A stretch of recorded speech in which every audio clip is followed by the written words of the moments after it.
अहम खबर भोपाल से है। मध्य प्रदेश के कर्मचारियों के लिए अच्छी खबर है। नेशनल पेंशन स्कीम धारक अफसरों और कर्मचारियों को बड़ी सौगात मिली है। रिटायरमेंट पर मिलने वाली सुविधाओं में वृद्धि की गई है। जी हां, इक्विटी सीमा को 15% से बढ़ाकर 25 से 50% कर दिया गया है। अब कर्मचारी किसी भी पेंशन फंड मैनेजर को चुन सकते हैं।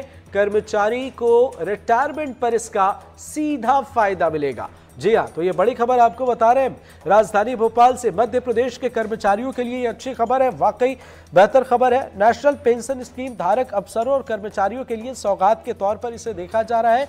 रिटायरमेंट पर मिलने वाली सुविधाओं में वृद्धि की गई है।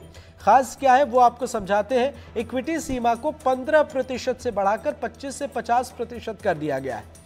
इसके साथ ही अब कर्मचारी किसी भी पेंशन फंड मैनेजर को चुन सकते हैं, जो कि पहले नहीं था ऐसा। और पहले इक्विटी सीमा भी 15% थी, तो अब इक्विटी सीमा को 25 से 50% किया गया है, बढ़ाकर 15 से 25 से 50। और अब जो पहले ऑप्शन नहीं थे आपके पास, वो अब है। कर्मचारी अब किसी भी पेंशन फंड मैनेजर को चुन सकते हैं। इसके साथ कर्मचारियों को अब इससे जोड़कर अगर आप देखें तो रिटायरमेंट पर सीधा इसका फायदा मिलने वाला है। तो वाकई ये कर्मचारियों के लिए अच्छी खबर है और नेशनल पेंशन स्कीम धारक अफसरों और कर्मचारियों के लिए इसे सौगात के तौर पर देखा जा रहा है। वाकई ये अच्छी खबर है। अब आगे देखना होगा इस मामले पर क्या कुछ रिएक्शन सामने आते हैं, लोग इसे किस तरीके से देखते हैं। पर फिलहाल माना जा रहा है कि ये फैसला जो है ये आम जनता के हितों में है और जिसकी लोग उम्मीद कर रहे थे, खासकर कर्मचारी और अधिकारी वर्ग के लोग, मध्य प्रदेश सरकार के, उनके लिए अच्छी खबर है। कर्मचारियों के लिए, अधिकारियों के लिए, नेशनल पेंशन स्कीम धारक खासकर जो भी इसमें जुड़े हुए हैं। तो इसमें खास ये है कि इक्विटी सीमा 15% जो पहले थी, अब उसे बढ़ाकर 25 से 50% किया गया और कर्मचारी अब पेंशन फंड मैनेजर को चुन सकते हैं। हमारे सहयोगी अजय शर्मा हमारे साथ राजधानी भोपाल से फोन लाइन पर जुड़े हुए। अजय, जरा आपसे समझना चाहेंगे, निश्चित तौर पर कर्मचारियों और अधिकारियों के लिए जो नेशनल पेंशन स्कीम धारक है उनके लिए अच्छी खबर है। इक्विटी सीमा 15% से बढ़ाकर 25 से 50% की गई है। इसके साथ ही पेंशन फंड मैनेजर को वे अब चुन सकते हैं। तो इससे जरा आम जो लोग इस टेक्निकल टर्म को नहीं समझ सकते उन्हें समझाने के लिए कैसे क्या कहेंगे आप? देखिए, बहुत लंबे अरसे से जो पेंशनर्स थे वो इन मांगों को लेकर आंदोलनरत थे और कई दिनों से उन्होंने इन बातों को लेकर जो है अपील की थी और अलग अलग लेवल पे उनके आंदोलन चल रहे थे। राजधानी भोपाल में भी उनके आंदोलन इसी पूरे मामले को लेकर होते रहे थे।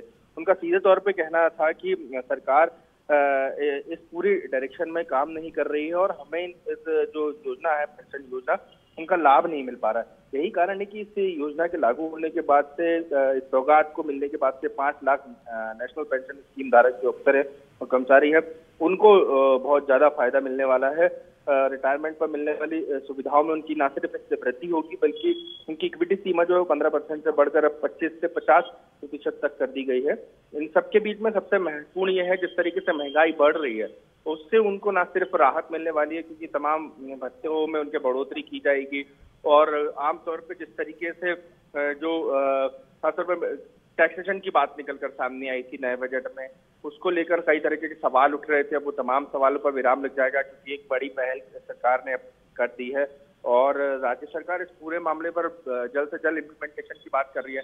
सरकार का सीधे तौर पे कहना है कि हम चाहते हैं कि कर्मचारियों को जल्दी लाभ मिले, क्योंकि बहुत बड़ा वर्ग ऐसा है जिससे जुड़ा हुआ है और इससे पूरे कई वर्गों को फायदा मिलने वाला है। तो सरकार इस डायरेक्शन में काम कर रही है भैया, और देखना ये होगा कि ग्राउंड लेवल तक इसमें पेचीदगियां दूर कितनी जल्दी कर ली जाती हैं और कितना कर्मचारियों को लाभ मिलता है, उसका परसेंटेज क्या होता है। बिल्कुल अजय, क्या ये सबके लिए है या कोई खास टाइम फ्रेम भी सेलेक्ट किया गया है? देखिए, अभी तक कोई टाइम फ्रेम इसके लिए सेलेक्ट नहीं किया गया है। सरकार ने अभी तक इस पूरे मामले में बहुत ज्यादा जानकारी साझा नहीं करी है, लेकिन ये जरूर कहा है कि हमारा सीधे तौर पर मकसद जो है, पहले राज्य के कर्मचारियों को जो है लाभ पहुंचाना है और कर्मचारियों की लंबे अरसे से लंबित मांग थी। हर कर्मचारियों के मेमोरेंडम में ये बात निकलकर सामने आती थी, लिहाजा हमने उन्हीं मांगों को मद्देनजर रखते हुए ये सौगात दी है और तकरीबन एक बहुत बड़ा वर्ग जो है साथी कर्मचारियों का उससे इस सौगात से वो लाभान्वित होने वाला है।